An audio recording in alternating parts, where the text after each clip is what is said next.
Miles Beckler here, milesbeckler.com, and this presentation is the Fast Track Your Facebook Pay-Per-Click Success presentation that I gave on the Nomad Cruise in 2016. And I was asked to be a conference speaker for the Nomad Cruise. I was very excited for the opportunity. Thank you, Johannes, if you're watching, who runs the Nomad Cruise. It's an epic experience. And I decided that it was worthwhile to go ahead and re-record these slides and redo this presentation so I could share it with you also, because it's a fantastic presentation and I got epically positive feedback from the individuals who saw it. So the target market for this, for the Nomad Cruise, are digital nomads, internet entrepreneurs, and internet marketers. So I went into what I know and what I do best, which is Facebook and funnels. So here it is. Without further ado, thank you very much for your time. And this is the Fast Track Your Facebook Pay-Per-Click Success presentation by Miles Beckler. So step one, when you are fast tracking your Facebook pay-per-click success, is to start with your funnel. It's very important for you to optimize your site for conversions before ever running your first paid ads on Facebook. If you don't have a system or a mechanism in place on your website to convert visitors into leads and to convert leads into sales, then you're really honestly not ready for Facebook pay-per-click marketing. The first most important thing is that ninja tools are not necessary. There's a lot of highly marketed and overpriced options in the marketplace today. Even simple HTML pages work fine. If you have more time than money or you want to have ultimate control, I highly recommend you use WordPress as your content management system, and Thrive Themes. Specifically, they have a landing page or a content builder plugin within Thrive Themes, and that is how I build my personal funnels. If you don't have any time, if you're already earning six figures at a day job and you want to get your internet marketing career going on the side, you can consider ClickFunnels or Lead Pages or some of these other options, but honestly, you're giving up a lot of control. You're entering into a closed system where WordPress is an open source system that keeps the control in your ball field. Either way you go, the important part is to set up your funnel. So let's go look at what's needed to set up your funnel. This is a pretty much be-all, end-all list of what you actually need, the pages you need and the content you need to run a funnel. When you have all of this together in the right format, which we're going to cover on the next slides, you are ready to start running traffic. So you're going to need an opt-in page, a page where the user can give you their email address in exchange for a piece of information that will solve a big problem of theirs, preferably. The lead magnet. This is the item that you offer on the opt-in page and that the individual opts in for. You need an OTO sales page. An OTO stands for a one-time offer, and this is where users go after they opt in for your item, and the best practice is to offer them something to purchase at that point in time. Then, of course, you need a checkout page so they can complete the purchase, and then you need a delivery page where you're able to deliver the item they purchased. That concludes the funnel, but it's really important to have the back end of your funnel set up. And what I mean by this is you need a follow-up sequence in place with your autoresponder, and you really should have some bigger, higher ticket items available for your customers to purchase later on once you've established more of a relationship. Another great move, and we're going to look at a funnel specifically about this, is to have a membership program to get them onto at some point so you can get recurring income, which is a great source of income for you growing your business online. So let's look at how to structure it next. We're going to go into three separate funnel structures. All three of these I have been or am currently running with great success, and there's a lot of different funnels that you can build, right? There's the free plus shipping, there's the invisible funnels. We can get pretty kind of down the rabbit hole and geeky with the funnel structures, but it's best to keep it simple, limit the number of pages you need to test, and get one of these three funnels running and working for you, and you're good to go. So the first funnel is what I call the simple self-liquidating offer. Now, a self-liquidating offer is designed to be a product you sell on the back end after they opt in that does nothing more than recoup your cost from your advertising spend. So the goal of this kind of a funnel is not for you to become profitable, right? This is for you to go collect leads at least a break-even rate. Meaning if you put $100 in advertising, you generate hundreds of leads and enough sales to cover your $100 ad spend. So what's required for this? You need an opt-in page as stated. And in this, we give away our lead bait. This is the free item that will solve their biggest problem. When they opt in for that item and click submit, we take them directly to an OTO page or a one-time offer page. And this is where we offer them a relevant product that is going to help them solve their problem faster, easier, or it's going to lead to the next problem. So if your opt-in solves the first problem they're going to see, then what is the next most logical problem they're going to face on their path towards whatever you teach, right? I'm not here to tell you what this is in your niche. I'm here to help you understand how to kind of stack and organize your knowledge and your information that you're giving away and selling in a way to create the maximum results for you. When they click on that Order Now button on the OTO, they go to the checkout page. Once they check out, they get their product. This is an incredibly simple funnel. You can set it up again in WordPress. It takes less than an hour to set something like this up. And I personally ran a funnel like this for over 4 years, incredibly successfully, and generated literally hundreds upon hundreds of thousands of dollars in revenue and tens, if not hundreds of thousands of subscribers. So let's take this to the next level and let's get a little bit more advanced, because once you have this working for you, you can upgrade the funnel. So if you notice, the first three items, the opt-in, the OTO, and the checkout are still the same. What you will now notice is there's a downward arrow that shows our exit pop downsell. And what this means is if your user is on your one-time offer page and they move their mouse over to the X in the corner or the red bubble in the corner to close the page or to click the back button, then what happens is they get a pop-up that says, hey, are you sure you want to go? How about another offer? And what this effectively does is it gives you the chance, a second chance, to sell something to visitors who don't take you up on your first item.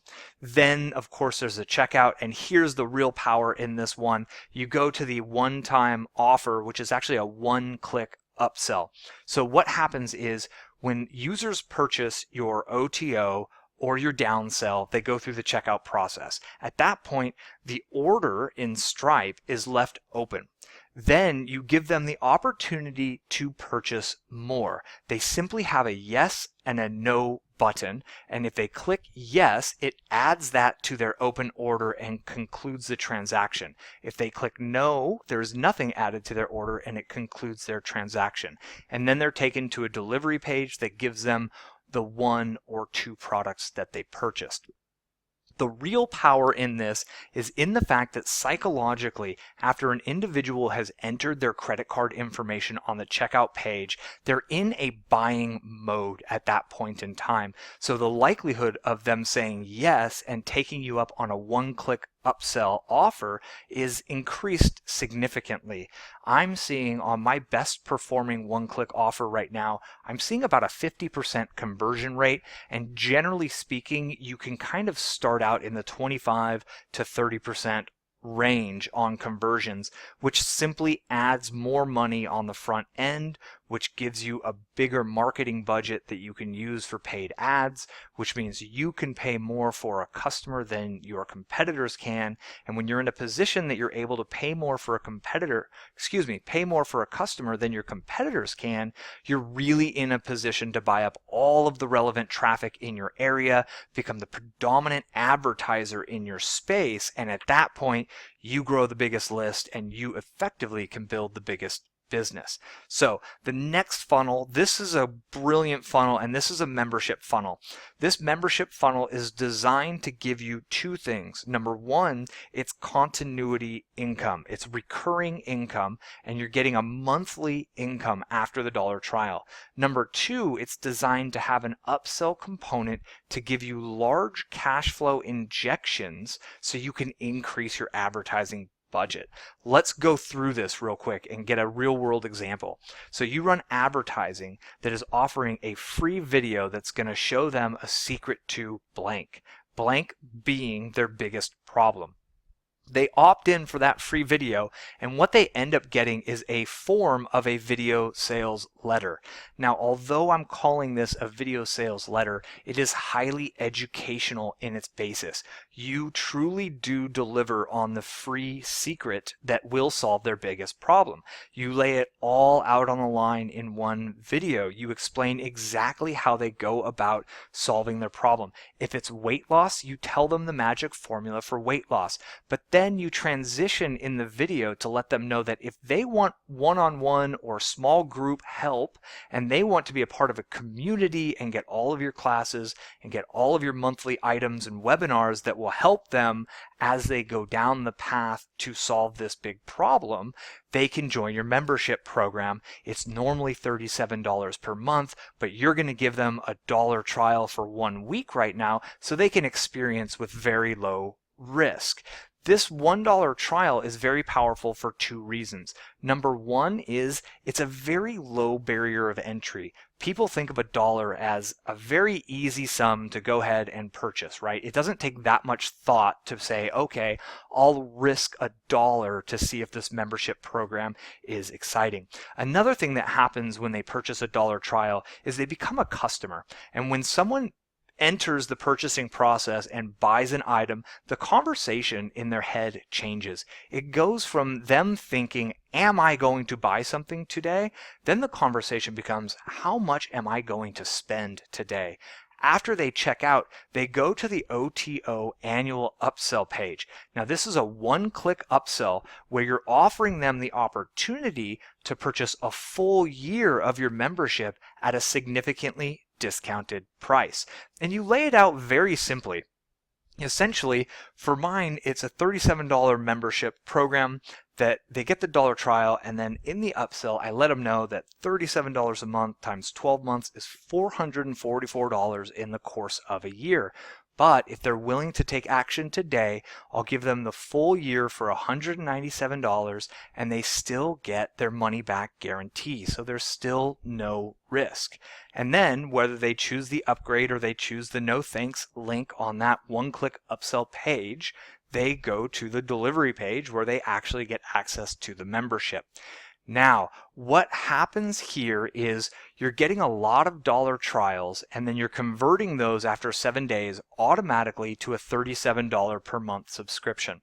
This is great income because it's recurring income, and this is the kind of income you can build a life on in internet marketing. It eliminates the ups and downs of launches and then between launches, and we sold a lot of products this month. We didn't sell many products that much, which kind of plagues the internet marketing entrepreneur realm.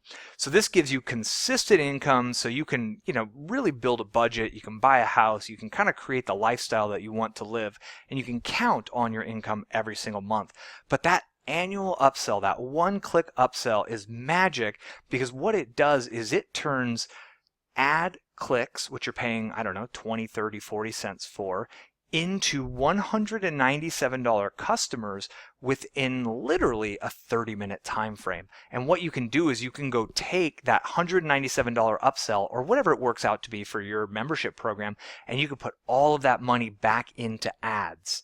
And you can put all that, increase your advertising budget. As you bring in more customers, you make more annual upsells. As you make more annual upsells, you increase your ad budget, which brings in more $1 trials, which brings more upsells, and you can increase your ad budget again and again and again.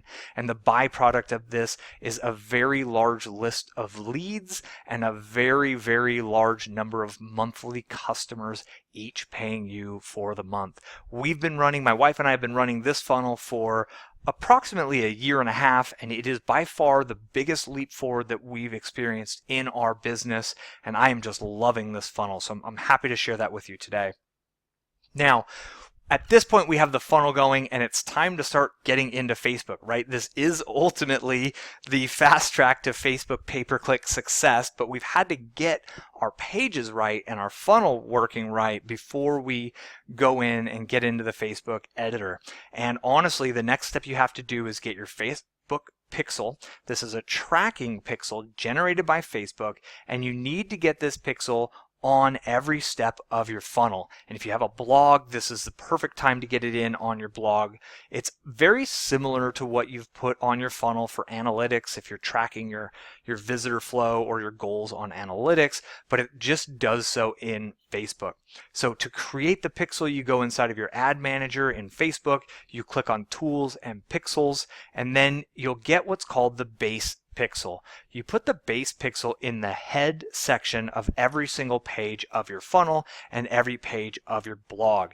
Then in step 2, you want to add event tracking in 3 places at minimum on your funnel where it's applicable. And what these event tracking pixels do is it helps Facebook and you track the conversions to leads, who clicked the buy button and reached your checkout page, and who actually purchased. And what you can do is you can actually set up a certain type of campaign in Facebook to bring you more people similar to those who have purchased. And Facebook will scour their database and their users for the people most similar to the customers that have come in and purchased your items, and theoretically deliver your ads to the people who have the highest likelihood of purchasing your items, which is obviously the ultimate goal. So customizing the pixel for your funnel. If you need help with this, Google Facebook Pixel Implementation Guide. It's a very simple how-to guide, but this is really theoretically simple. You want to put the leads event tracking on your one-time offer page. You always put it on the page they reach once they've taken the action. So if someone opts in, the next page they visit is your OTO page. Therefore, you put that leads pixel on the OTO page. When they reach that page, it adds the pixel, and Facebook can now track who has opted in. On the initiate checkout, you put that pixel on your checkout page. On the make purchase page, you add that pixel to the thank you or delivery page they reach after completing their checkout. So once you have those items taken care of and in place, you want to create your Facebook custom audiences. Now you go in through the audience tool and you can create a separate custom audience for the leads, for people who have initiated the checkout, and for customers, and simply name them that. You can put your funnel name, right? If you want MB for Miles Beckler, MB-leads, MB-checkout, MB-customers, and that'll allow you to set up specific campaigns that target these people with specific messaging, so you can retarget through your funnel, which we'll talk about more a little bit later. If you have a current customer list, if you have a list of emails of people you have sold items to, this is where you want to upload that into Facebook. It's just literally a text file of email addresses, 1 per line is fine. Take your subscriber list as well. If you have Aweber or ActiveCampaign or whatever email management system you have, export your email list, get it down to just the text file with only email addresses, and upload that, because you're going to use this for targeting, for retargeting. You can create lookalike audiences or audiences that are similar to these kinds of users, and you can also exclude these individuals, because you don't need to show your opt-in ad to people who are already on your list or to people who are already customers, right? Simple stuff, but we got to kind of lay the foundation both on our site and then within the Facebook ad account before we really get into the campaign creation portion. So the lookalike Facebook audiences. Now I touched on this on the last one, and this is a really powerful feature within Facebook, and this may actually be kind of one of the things that takes Facebook to really outperform its competitors in the advertising arena, especially for us being independent publishers and information product marketers and internet marketers. So a lookalike audience you can start when you have 1,000 records from one country. And by records, I mean individuals or email addresses. So if your email list is 4,000 subscribers, then when you upload that, you can create a lookalike audience based on your email subscribers. And essentially you're saying, hey Facebook, look, these are my subscribers. These are people who have opted into my list, and you give them that data, and Facebook goes and looks at all of the data points it has on all of those users, and then you say, okay, make a lookalike audience that looks like the 1% of people in the United States of America who are most similar to my current subscribers. And then Facebook will go through its 200 million US users it has, and it'll find the ones with the most similar data points to the list you uploaded, and it will create a lookalike audience. You can add these lookalike audiences to your successful campaigns to expand your audience. You can run specific opt-in leads and ads to turn them into leads for these lookalike people because they're so similar to your current leads. You can split test these audiences against other audiences by showing to the lookalikes or by showing to interests, which we'll cover more. And you can also test removing the interests from your lookalike audiences.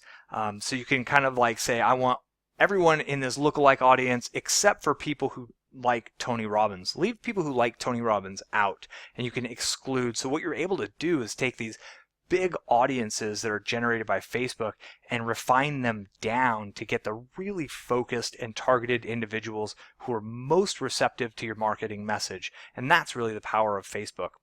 So targeting your audience from scratch. Let's say you don't have an email audience or an email list at this point. You don't have a customer list. You're new to internet marketing. This is another place that Facebook shines. There is a really powerful way that you can do what I love to call steal your competitors' customers, right? So we can go figure out who already has your audience, who in Facebook and in the kind of internet world already has a platform of users who, if they just knew about what you do and how you could help, they would love your stuff. Let's figure out who those people are, and let's go display our ads in front of their audience. So how do you find who already has your audience?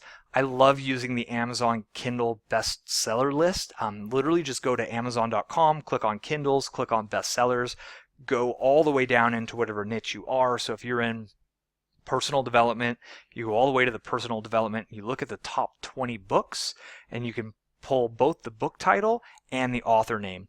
You can obviously search for the top blogs in your niche on Google. You want to take the author name down and the brand name down. Top podcasters in your niche. Of course, you want their name and you want the brand name. Searching Facebook for pages about certain things. And you can also look at ClickBank and look at the best sellers on ClickBank. CB Engine is kind of a data aggregator that works really well. So what I do when I'm in this research phase is I literally have a legal pad next to my computer, and I'm just handwriting down anything of relevance. I'm looking for author names, I'm looking for blog titles, brand names, book titles, podcast names, anything that I feel is hyper relevant to my messaging, to my free offer and my products. And when I have that moment of, wow, you know, if someone liked that book on Amazon, they would love my stuff. That's when I know I've got the right thing. My goal is to create a list of literally 30 to 50 different hyper relevant items for this. And then what we do, we go into what I call the GOLDMINE. This is Facebook's audience insight tool. Now this tool is literally one of my favorite marketing tools I've ever found. To get to it, you simply go into the ads manager in Facebook, you click tools, you click audience insights, and then it gives you 3 choices right away. Click everyone on Facebook. At this point on the left side, and I'll show you a screenshot of this next, on the left side you start to enter these competitors that you've written out on your list one at a time into this Audience Insights tool. And what you want to see is if they show up on Facebook or not, because you want to take this list of relevant people and blogs and brands that you found, and you're cross-referencing that with Facebook to see if Facebook has a database of users who like that. If they do, you can target them in the ad, which is what we're doing later. And once you have them showing, you click on the Page Likes tab within this tool, which I'll show you in a second. And the goal there is to find other interests to add to your list to grow your audience even more. And again, relevance is of the utmost importance here. We really need to make sure that we're staying hyper relevant to your products, because if it's a relevant audience, they'll have a high likelihood of converting. If it's irrelevant, they won't want what you're offering, and you'll be wasting your advertising dollars. So let's go inside of the tool. And this is a screenshot of the tool that we've been speaking of here, the Audience Insight tool. And you'll notice on the left-hand side, about halfway down, it says interests, then it says additional entries, and Tony Robbins. I'm kind of moving my cursor around that right now. So at this point, I've added Tony Robbins as an interest. And what you'll do is you'll add your interests from your notepad one at a time there. And you can see on the top, by the new audience right up here, it says 2 million to 2.5 million monthly active people. And that is the size of the audience on Facebook of people who are interested in Tony Robbins, people who have clicked like on Tony Robbins. Down below that, you can see the age and gender, and you can see very clearly what age range and what gender Tony Robbins' audience is. Now, obviously, you're only going to want to do this research on Tony Robbins if your messaging is relevant to his audience. If you're in the motivational speaking realm, if you are a personal development person who has a system to help people kind of fuel the fire within, awaken their personal giant within type thing.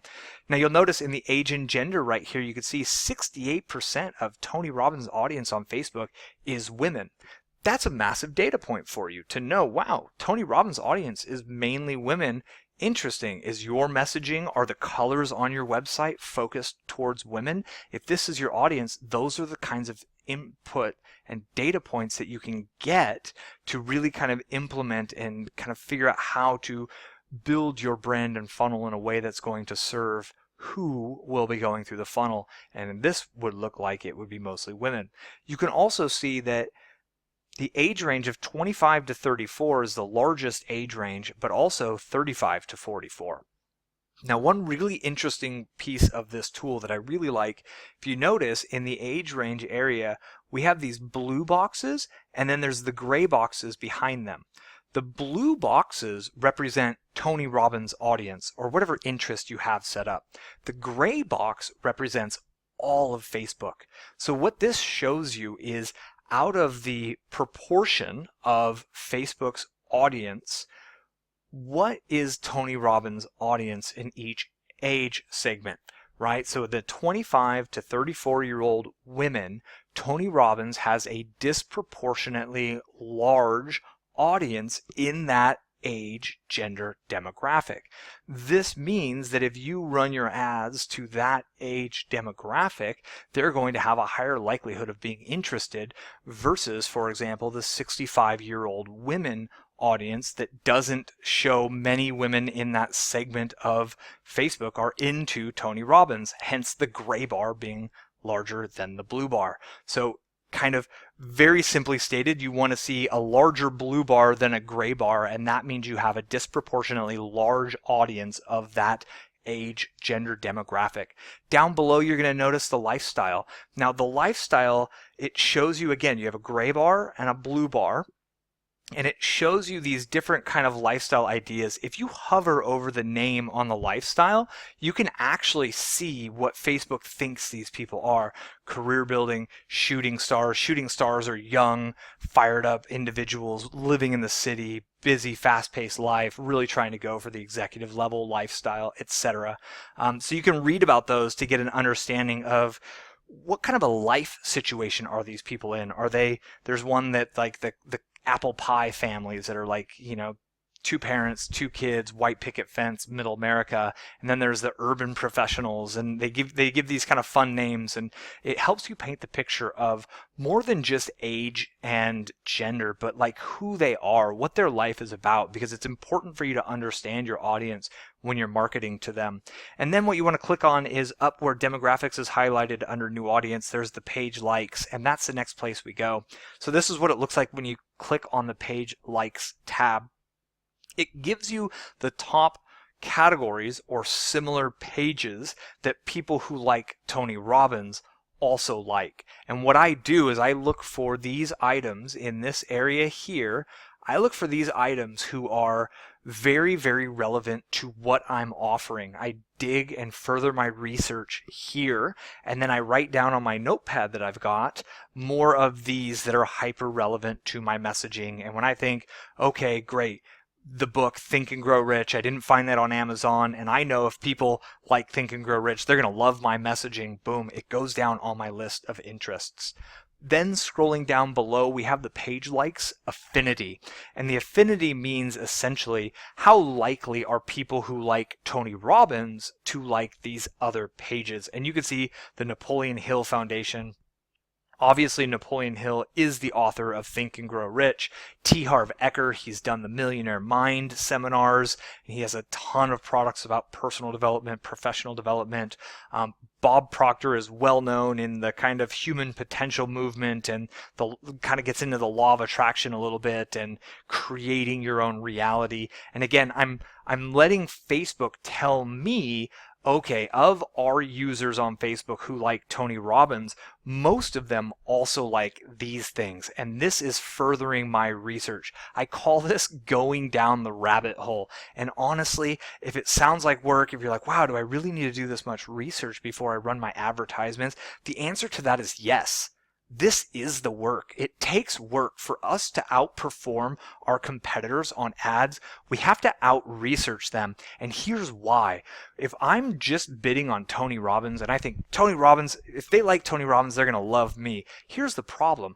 Every other advertiser in your space knows who Tony Robbins is, and they're all bidding on Tony Robbins's users. And since the price of your clicks and the price of your advertising is based in an auction format, if there's a lot of advertisers targeting a specific interest, it's going to cost you a lot more for that click.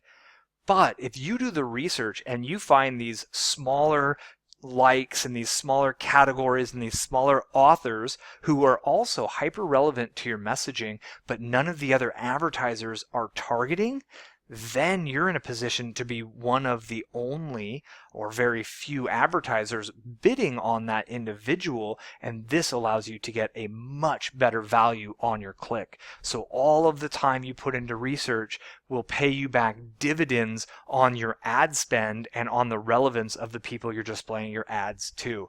I totally know for 100% fact in my heart and soul that it's the fact that I've used this tool extensively. I still refer to this ad set or this audience insight tool before I create all of my new ad sets, even though I've been advertising on Facebook for years and years and for tens upon tens of thousands of dollars. I still do my research, and I attribute a lot of my success to the fact that I spend more time and energy researching than my competitors do, because that's the one thing we can control is how much effort we put into this stuff. We can't really control the results sometimes. We do our best and we analyze and we adapt and we grow as best we can, but the amount of research and the amount of time and energy we put into this, that's fully within our control. So indeed, this is the work behind becoming a successful advertiser on Facebook. Now, creating your campaigns. Finally, right? We've done all the research and it's like, Miles, I'm ready to get going. I'm chomping at the bit. The first thing you need to know is you always want to use Facebook's Power Editor. You're not going to want to run from the Ads Manager. And here's why. You get some very specific additional tools and targeting options inside of the Power Editor that you don't inside of the Ad Manager. And I didn't write it up here, but you got to know, don't boost posts expecting them to perform as a standalone advertising campaign. If you have a limited time offer or something you've published to your fan page and you've got 20,000 fans on your page and you're only getting half what the reach you used to, you might consider boosting a post. But as far as a professional advertising campaign set up on Facebook, we don't boost posts. We create campaigns and ad sets inside of the Power Editor.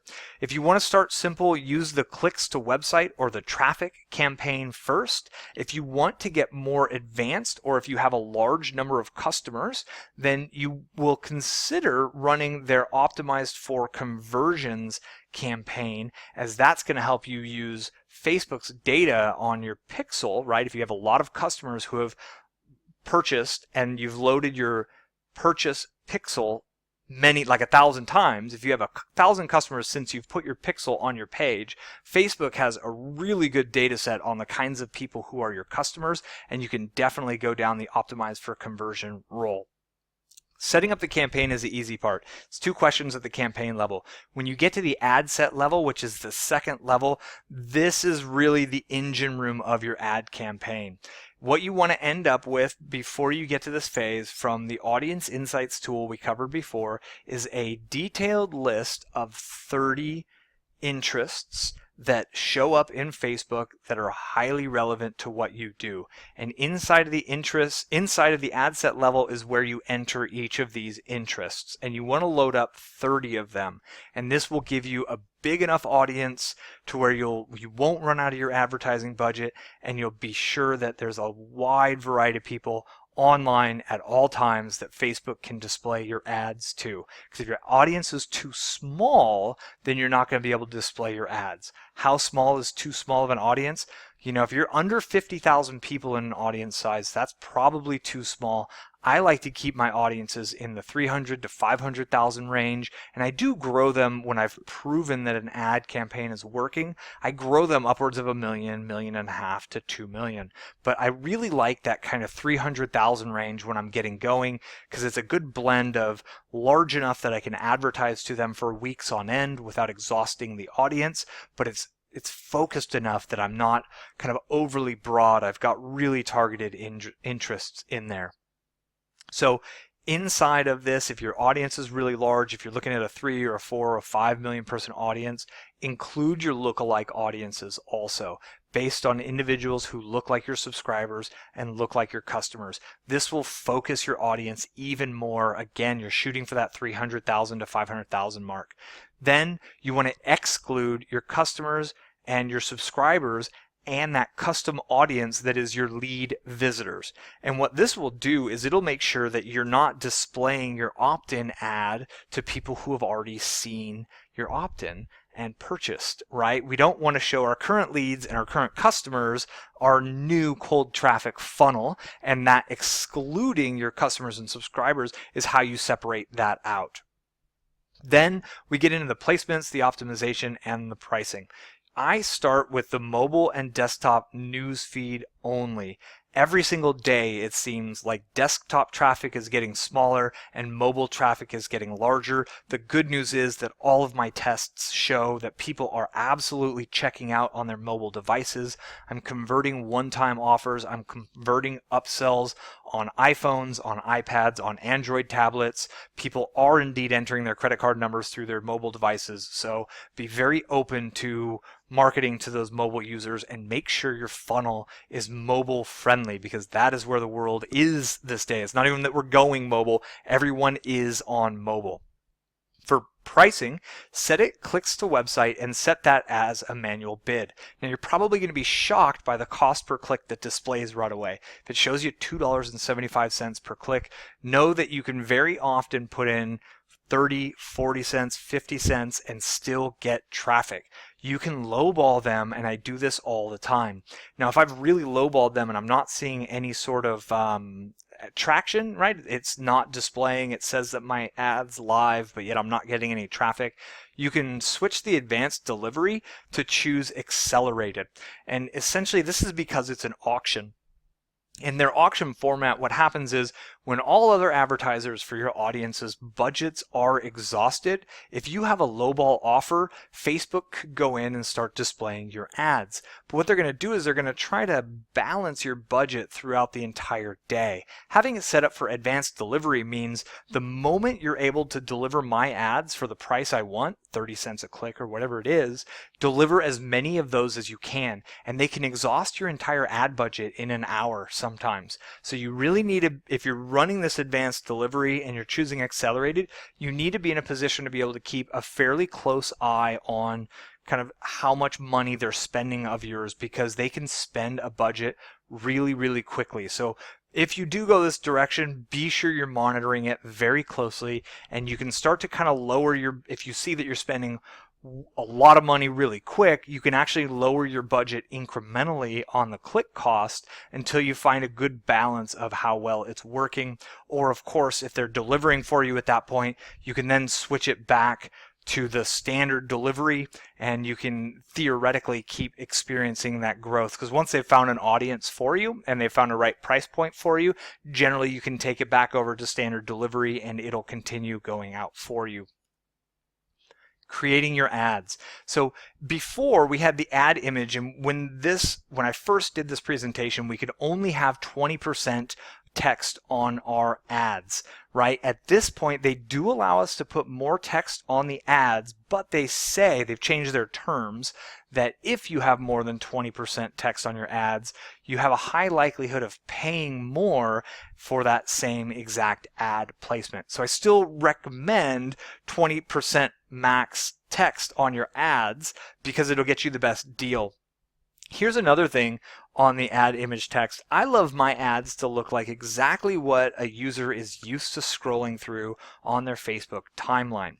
So I don't really put much text inside of my ads. I do test it, and I will always test having text in the ads, but I'm always also testing just a picture, because that's what most people see inside of Facebook, and I want my ads to look like they belong on someone's timeline. I don't want my ad to look like an ad. I want my ad to look like exactly what Facebook users of the world are used to seeing, which are pictures of their friends, pictures of nature, pictures of their family, and that's where my pictures show up. You do have access to free Shutterstock images inside of the ad creator, and I highly recommend using those and getting images from Shutterstock that kind of tell the emotional story of what you're offering. They kind of show the emotional story of the problem that you're solving with your free giveaway. Now, the display URL, this has changed since I originally launched this, since I originally did this presentation on the Nomad Cruise. You can't actually put a second call to action inside the display URL. You do want the display URL to match where they are going. And then, so kind of ignore that one for now.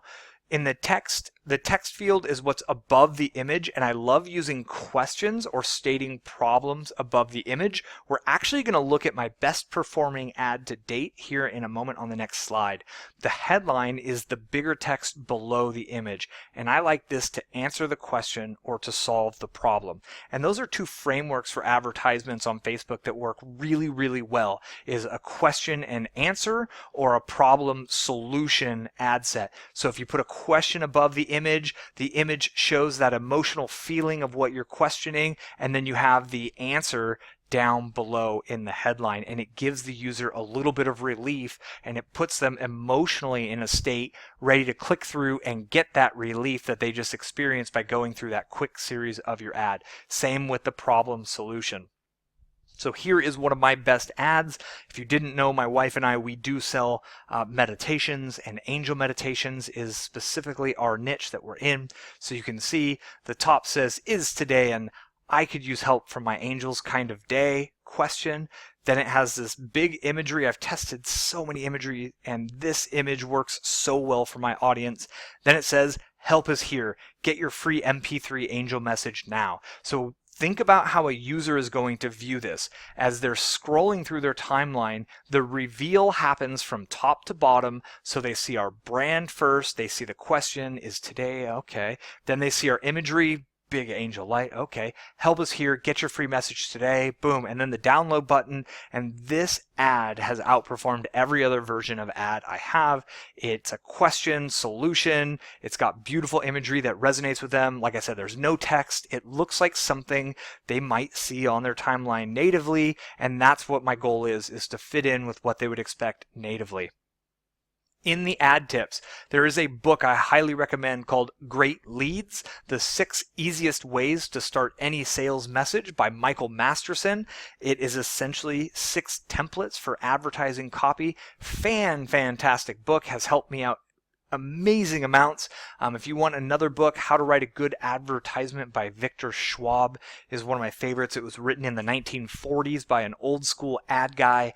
And what I like about that book is that it's not filled with hype. It's filled with 100 headlines that really compel people psychologically to take action, and he talks about why each one is compelling. And it's a great way for you to kind of be around headlines and really understand more about what makes a great headline work, because that's kind of one of the big tricks to this game is writing headlines. So on the ad tips, also split test your images first. What I like to do is create one ad set copy and then put out 4 or 5 different images. I simply duplicate the ad and then I go in and I change to a different Shutterstock picture, get 6 totally different images. If I'm offering a solution to reduce stress, I'm going to use a picture of a happy family. I'm going to use a picture of a stressed out guy. I'm going to use a picture of a stressed out woman, and I'm going to try both sides of the emotional range. I'm going to show the stress and I'm going to show the happy ending, and I'm going to monitor based on my numbers with the exact same text above and below, by the way. I'm going to monitor with my numbers to see which one of those performs better, so I know psychologically what imagery works. Then, once I know what imagery is going to be the best, I delete or turn off the ones that did not work very well, and I create split tests for the text based on that image. Then I'll create 4 or 5 versions of text on that image to see if I can beat the text that I have. Pretty much, I like to split test the text above first, then split test the headline below, and I only make one change per ad test. That way I know scientifically if something is winning. And you got to give Facebook a couple of days to find your best clicks. This is extremely true if you're using the optimized for conversion ad set level. It can take Facebook some time in order to really realize who is converting as you want, right? If you give Facebook an audience of 1.2 million people, it's going to go try segments of the audience until it finds a segment that has a high conversion rate, and then it's going to bring you more people like that. And the process of Facebook to find those audience segments for you can take a couple of days. So if your numbers are all out of whack or crazy seeming for the first day or two, be patient. Run your ad set at $10, $20, $30 a day, whatever you're really comfortable investing in the data of what works, and run some split tests at the same time. So you're getting some good data on who's clicking. You're getting some data on what headlines are working at the same time that Facebook is out researching what's your best audience. Then we get to tracking your performance, the key performance indicators. There's really only a couple of key performance indicators that you need to track. When your average order value is greater than your cost per customer, you're there. That's all you need to track, right? So it's how much do you make when someone buys, and how much did it cost you on Facebook to generate that customer. When those two numbers work to where you're paying less to get a customer than you're making for the customer, you've won, and you want to just keep running that ad campaign. When your lifetime customer value is greater than your cost per customer, you're really close to winning. And what I mean by that is over the course of a month or two in your follow-up sequence, if you make on average $50 per customer, then it might take you a month or two to be cash flow positive on your investment in advertisement if you're not cash flow positive right away. So remember that every customer you're bringing in has a lifetime value, and even though you might not be profitable with these ads up front, you might be able to hit your break-even point 2 weeks or 4 weeks after the ad, and at that point you have a machine that is actually paying for itself. You just have to be patient by a couple of weeks, and you're going to constantly be refining your messaging to make sure that you're getting closer and closer. You're split testing your way towards more success. You can customize your ad manager to display the CPL and CPA. That's cost per lead and cost per acquisition. Just click on the columns and the performance button, and then there's this customize columns. Once you customize it, you save it as a preset and then save it as your default. So when you load, you can see those numbers that are pertinent to you. Cost per acquisition is essentially cost per customer. I like to monitor my cost per lead, but that's pretty much because I've been monitoring that number for a long time, and I know that if I'm getting 60-cent leads, I'm very good. I'm able to buy as many leads as I can from targeted traffic sources at 60 cents a lead, and I'm going to be profitable with that. So if you know your numbers, just know what numbers work for you, and then customize your ad manager display to show you those numbers. So when you log into the Facebook ad manager, it shows you your key performance indicators, so you can tell in a moment if your ads are healthy or if something needs further analysis. Split testing is probably, other than getting the funnel set up that I showed you in the beginning, split testing is probably one of the most technically advancing things I've learned how to do, because split testing allows me to see with statistical kind of relevance, does this ad get more customers or does that ad get more customers? Does this squeeze page get more leads or does that squeeze page get more leads? Does this sales video get more leads or does that sales video get more leads? And we're running very, very kind of statistically significant split tests. We're able to increase the conversion on every step of our funnel, and those increases compound on each other. So it's a really powerful, split testing has been just amazing for me, and I highly recommend you kind of embrace your inner nerd and get into split testing if you haven't already. One thing to keep in mind is you need to run a test long enough for it to be statistically significant, and minimum, you need to do 1 week.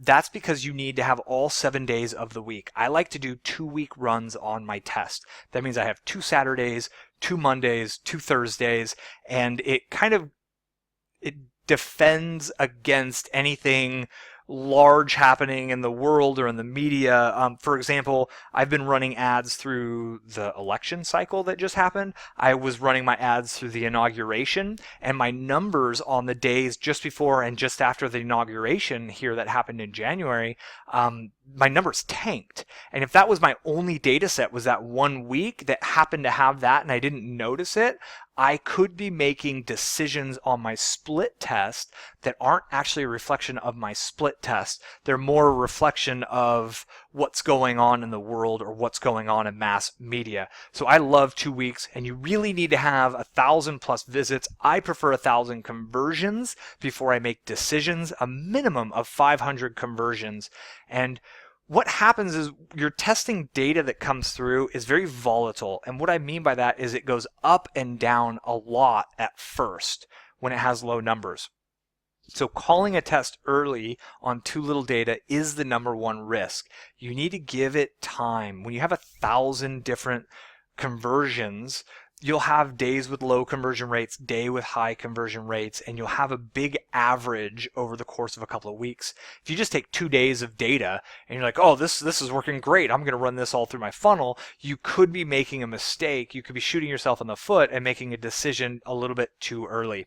So you want to test your opt-in page, your opt-in copy, your sales page copy, test your headlines. You can test at the campaign level, cost per click versus optimized for conversion. That's what OCPM stands for.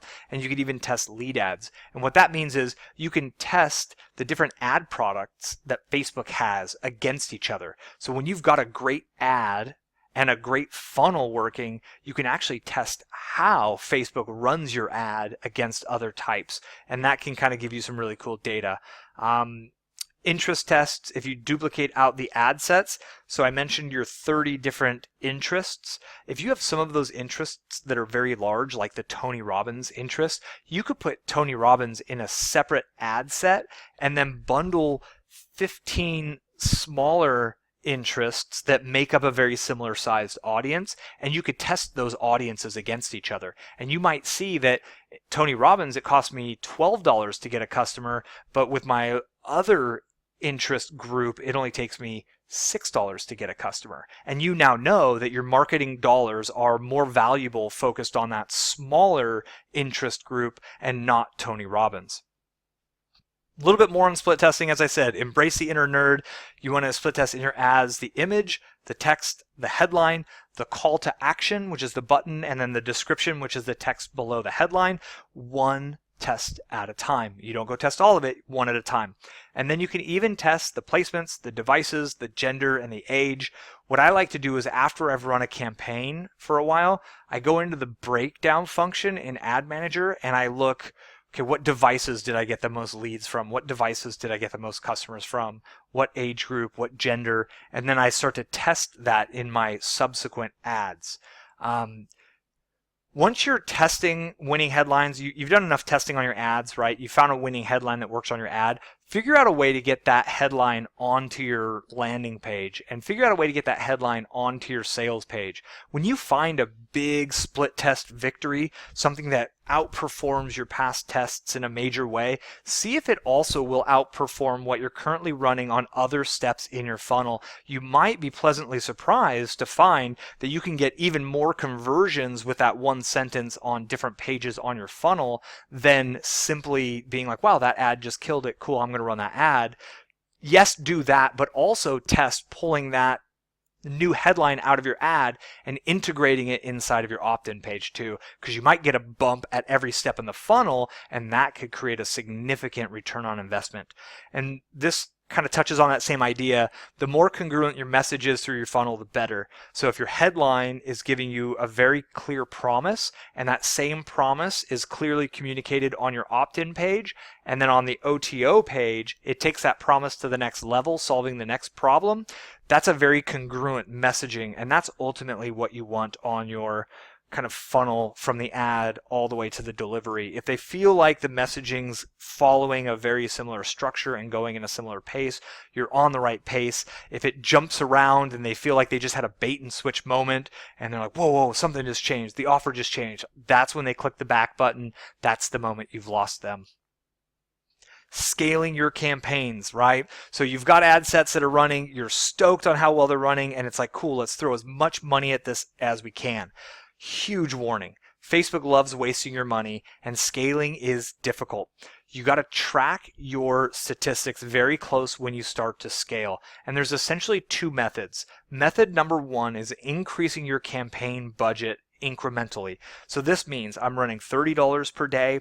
I'm getting very good numbers. My KPIs show me spending less than a customer costs, and I want to increase my budget. You don't go to $70 or $100 a day. You can't just change it up. Facebook's simply going to charge you a lot more for the same stuff. I don't know why. Nobody knows why. That's just the way it is. So what do? You go up by 10 to 15 to 20%. So you might do $30 and then you're like, I want to increase this. Cool. Set it to $35. Monitor it for a day or two. If it's still working, your numbers are holding at 35, go to 40, then go to 50, then go to 55, 60, and day by day, one day at a time, max, monitoring your numbers. And when you start to see your cost per acquisition go up, that's when you stop. You've reached the ceiling of that campaign.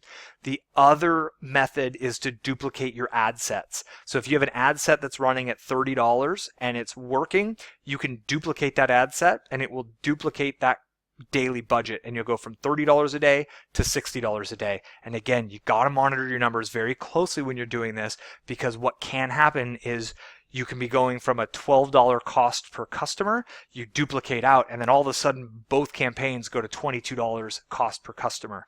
It's happened, and really scaling is an art, and you want to scale slowly. It's better to go small, slow increments and not kind of blow up your campaigns too fast, because once those numbers scale out of your KPIs, Facebook rarely brings them back in, even if you lower down your budgets. So just as you grow your campaigns and things work, remember 10%, 20% per day, every day, you're going to grow it by 100% throughout the course of a week, right? So don't just do be patient in this process is probably the best way to put it.